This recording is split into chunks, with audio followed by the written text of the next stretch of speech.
hallvë me rusht të thatë edhe me bajame. Tani, të gjithë këto përbërësit u atregova të video e parë se sa duhet të hedhim, tani po u tregoj procedurën.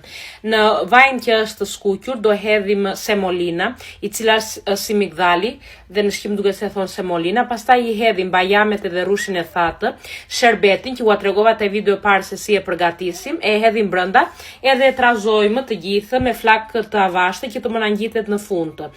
Duhet të rinë, do me thënë, në kokë, siç themi neve, derisa të pikset i gjithë hallva, edhe të bënet përbërja në këtë mënyrë.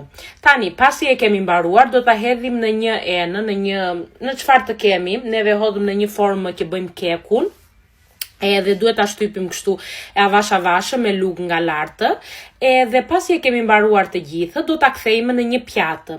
Tani, e kthejmë si shikoni, edhe shikoni tani formën që da del hallva. Po. Shumë e bukur, edhe si shije del shumë e mirë. Provojeni dhe më thoni dhe ju rezultatet nëse u pëlqen. Ciao, të kaloni bukur.